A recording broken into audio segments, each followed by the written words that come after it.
Welcome to SortaOkay Reviews, where every fandom's welcome. I'm Nathan Bedard. I'm Brad Newton. And today we're reviewing Ready Player One. Ready Player One was directed by Steven Spielberg and it stars Ty Sheridan and Olivia Cooke. Okay, so the year is 2045, and the world is completely taken over by VR. Mm-hmm. And when the creator of the Oasis dies... Yeah, he releases a video in which he tells everybody in the game to find an Easter egg. And if you find this Easter egg, you essentially inherit his fortune. You inherit the game, you're in charge of it. Alright, so what were your overall impressions of this movie?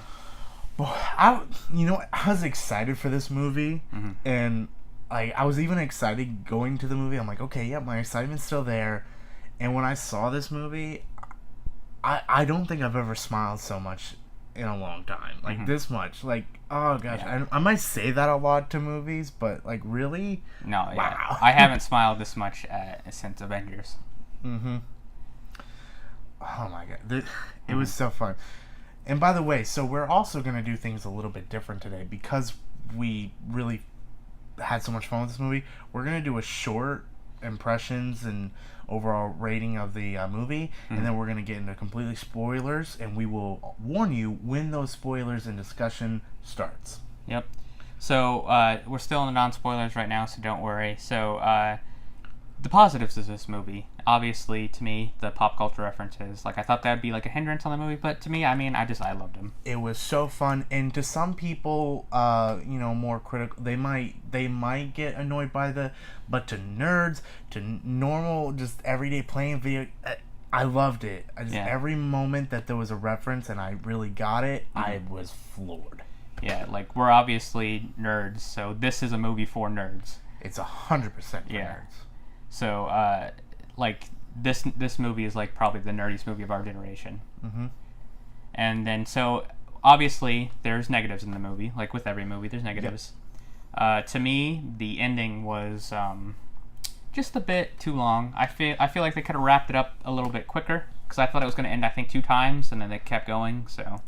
Yeah, it did, the ending didn't feel long to me. The beginning was a little bit too exposition heavy. Mm-hmm. I felt like it could have been, cleared up a little quicker. More show than tell. Yeah, because like the way they image certain things, it's like you can completely understand what you're looking at and get the context from the way Steven Spielberg shot this movie. Mm-hmm. And so let's just go ahead right away and just go into rankings. Oh, but speaking of another positive, the way Steven Spielberg shot this movie mm-hmm. was phenomenal. The action sequences, the special effects, it was very beautifully done. For a movie this heavy with CGI, mm-hmm. it was very well done. Mm-hmm. It was like, I know I'm in a video game world, so I know things are going to look different, but it worked. Yeah, it totally worked, the transitions. But yeah, let's go into rankings, then we'll go into spoilers. Okay, so the way we do our rankings, which is sorta okay, which is a C, sorta good, which is a B, sorta spectacular, which is an A, and then sorta perfect, which is an A+, the whole shebang. Then we have sorta bad, which is a D, and then sorta awful, which is an F. Mm-hmm. And I think we can Ready Player One get both agree. Sort of spectacular. Yep. 100%. I love this movie. There were some problems, maybe in a story aspect or, sitting down, I might have, where I might have cringed or I might have really started to overlook it mm-hmm. or started to analyze it too much. Mm-hmm. It just gets overshadowed by my fanboy and mm-hmm. just how much fun I had with this movie and the references and just it was so fun. But it still is a very particular good movie. Yeah, it might not be like, an Oscar movie or like any critical reception like that, but mm-hmm. yeah, I love this movie too. Like, I debated beforehand, because we both have Movie Pass, whether or not to see this movie in IMAX. And I am very glad that I went to go see it in IMAX. Yes, go see this in IMAX. This is a beautiful movie to go see in IMAX. It's worth every penny. Go see it on the biggest screen you can possibly find. Yeah, it's really fun. The visuals are very striking. Go see it. So, I think we're going to go into spoilers now. There should be something on the screen I'm probably put up that says spoilers now. So, if you haven't seen the movie yet, just stop watching. Go see it. Go see it in IMAX. So, okay, starting now, we're going to spoilers. Okay, so spoilers. He did a Hadouken. he did a that. freaking Hadouken to the bad guy. That was so awesome. Like, the guy in front of us in the theater lost his shit when that happened. He jumped up. He was like, the oh guy in front of me, I knew what was happening, and I saw him, and I'm like, yes, It's like, yes. Hadouken. Yes. It made absolutely no sense to the rest of the game, but, like, I smiled. Like, that was such a great scene. Yep. And, one thing that could have been a negative in this movie, which was, like, the love interest between, Parsifal and Artemis. Mm-hmm. It is technically a little bit cheesy and, like, you know, jarring when you watch it, but the reason why it didn't technically bother me was because, you know, in this day and age, like people our age, yeah, we fall in love quick, especially in the virtual reality world / social world. Like, yeah, you know, it's just so easy to, like, instantly, like, start messaging someone or talk to someone and be like, yeah, hey, I love you, by the way. Yeah, and that's where this digital age, and especially for these people in this movie, they're disconnected from the world. They come here to escape, and it's a lot easier to just skip to those emotions so quick. And in our, like, you know, nerdy culture, and everyone's kind of an introvert, like, these days, so it's not that far-fetched that this could be a version of the future where this virtual reality takes over. So let's talk about Wade Watts.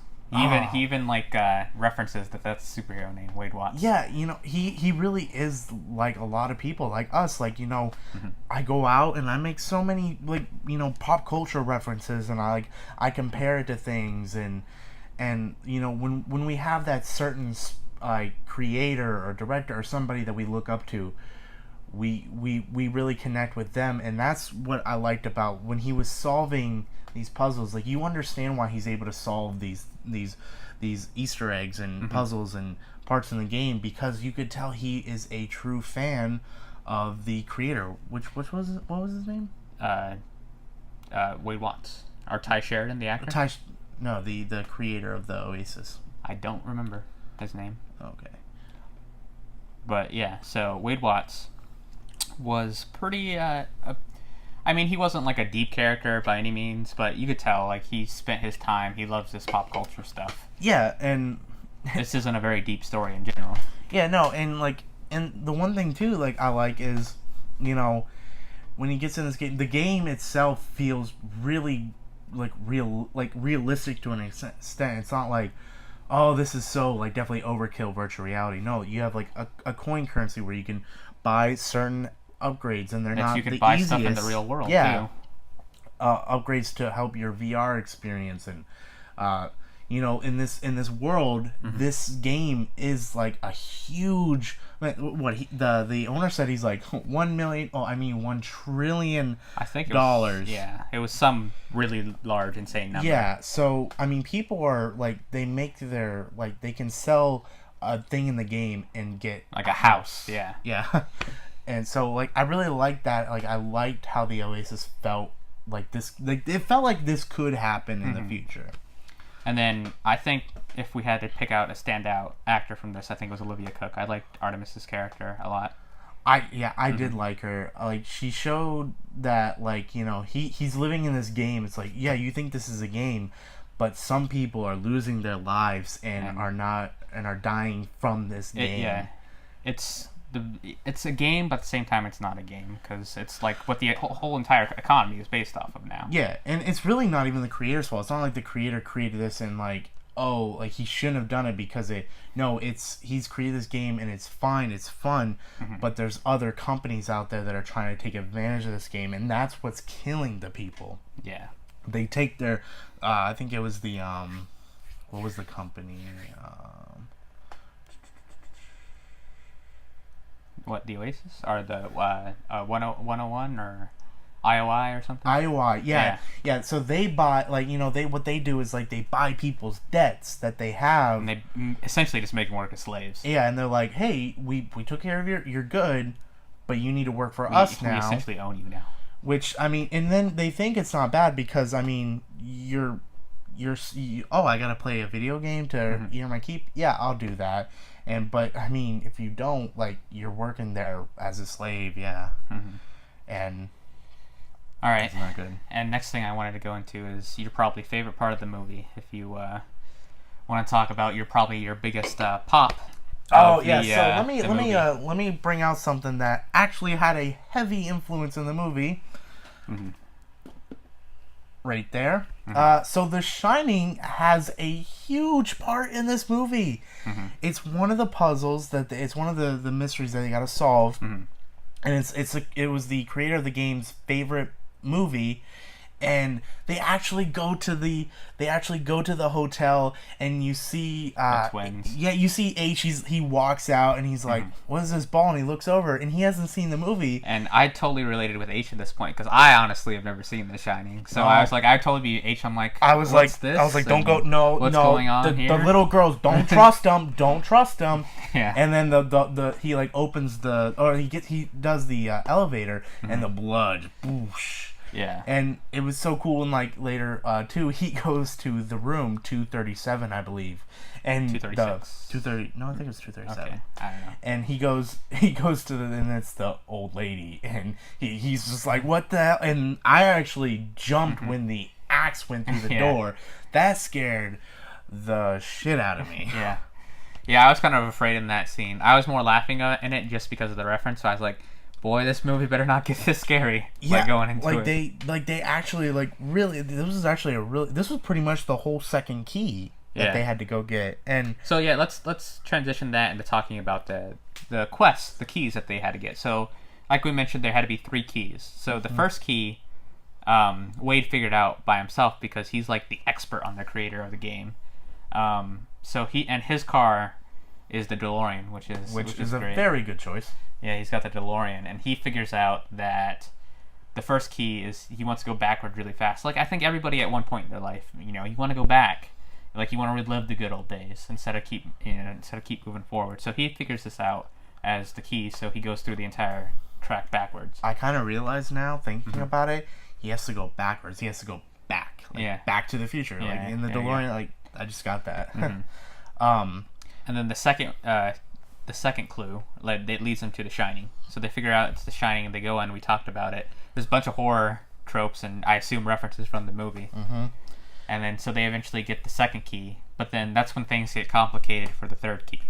Yep, because they're trying to kill them, so they can't unlock the key, because they could probably go back and eventually find out. IOI? IOI, yeah. It's the big corporation. So they're just trying to stop them from getting the third key. And they're actually on their, like, the IOI is actually, they're able to maybe get this key. Like, they figured it out.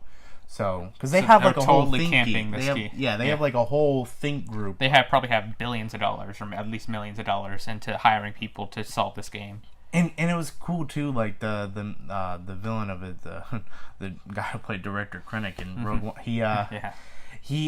he's really good because and this is also a thing that I really like that they showed is, like, some of these big corporations, like these guys, they're not true fans of that stuff, or they're not, people like us. No, they're business guys. They think, okay, the corporate bad guy. I need to sell. I need to make my quota. This and that, and that's what he does. Like he's even trying to appeal to Wade at one point. But he has like his people talking him to the nerds that they have on staff. Yeah, they're talking to him to talk to him, and Wade, you could tell immediately is like, yeah, you're fake. I'm not buying this. Fake businessman.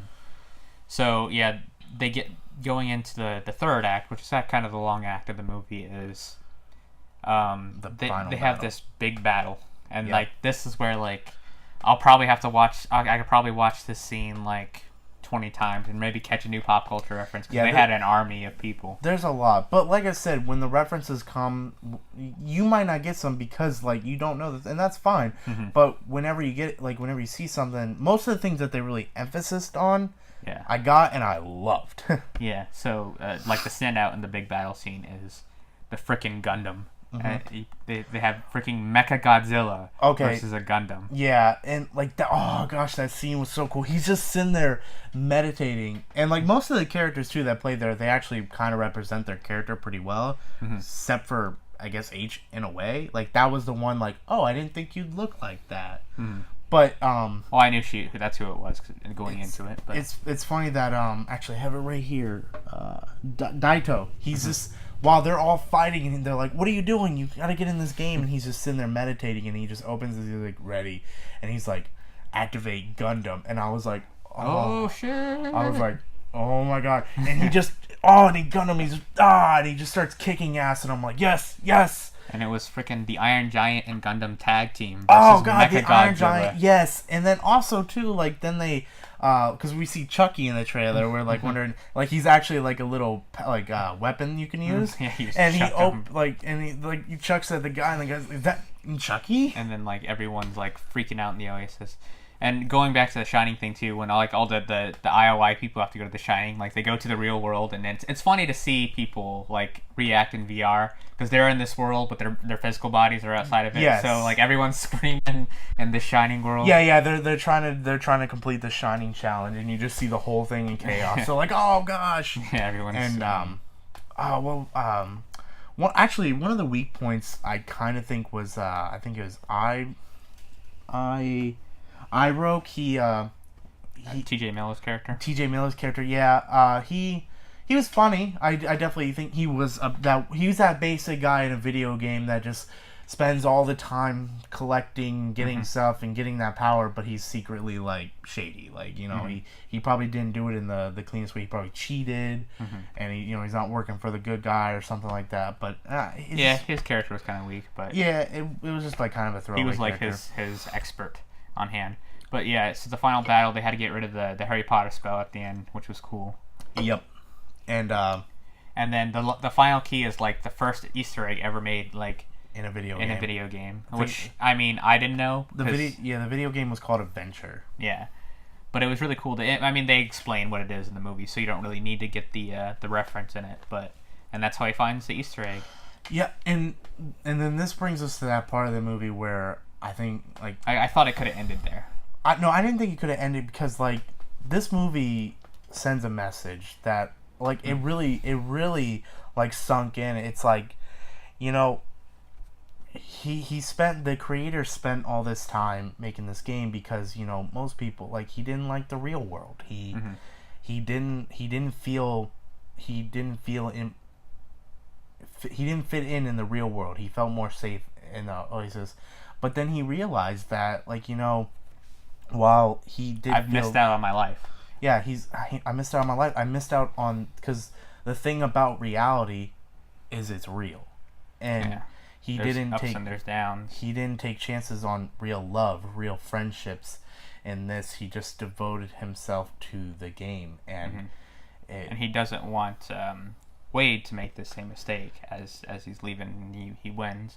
Yeah, and I think that really just hit hard. Like, you know, like the references and everything, it's like that we got it because, like, you know, we do that type of thing, but then the end of the game really just showed you like yeah, I need to, you know, enjoy reality, because no matter what VR takes us in the future, or if it gets like that, you know, when it comes to it, reality's reality. Yeah, and like games are an escape from the real world, but they're not the real world. It's good that you need to get an escape every now and again, but and he also, like, at the end he decides, because he doesn't join a clan. He states through the thing he doesn't want to join a clan, and he decides him and his friends are gonna run it together. Are gonna run the Oasis together, and because he wants to keep his friendships.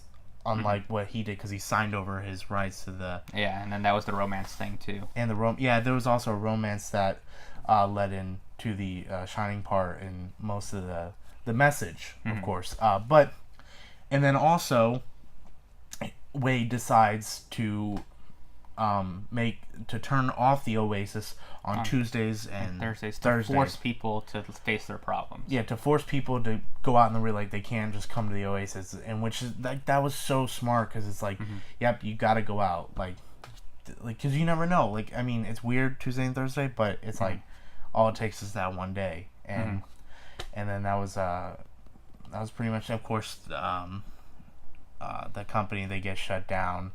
They get banned from Oasis too. So like all that. No, stuff. like the centers get banned. Yeah, the center. Well, that's what I'm saying. The centers get banned. Like the slave things get banned. I don't think the company actually goes out of business, but probably do later on because like they were Yeah. a really bad company actually. But anyway, let's wrap it up. You have anything else you want to add, or? No, I do think that, you know, like we reviewed this movie not like at like we couldn't see this movie as like trying to be critical or like things like, of course we couldn't deny that the beginning or like the end like should have been wrapped up a bit quicker. But this was a movie made for us. It was just so fun. It was you know, it related to us, and it really taught a good message at the end, and I enjoyed it for that. And This movie, was made for nerds. Like, Yep. that's why I think it just really resonated with us. So well, our reviews obviously way more positive than the most. Yep. So I definitely suggest go see this movie. Of course, like we said, go see it on the biggest screen. But I think that's going to do it for this video. We hope you enjoyed letting us talk about Ready Player One, because it wasn't really a movie we could go into review, and we were a little bit all over the place with it. But we knew really liked it. We just enjoyed it and wanted to talk about it. When we came back, we just wanted to talk about the moments, because you know, we're probably going to go see it a couple of times. But yeah, we just wanted to really talk about this movie in a casual way. And as always, you can subscribe over there, and there'll be another movie review up here for you to click. Yep, and that's going to do it for today. Thank you for joining us. Have a good day.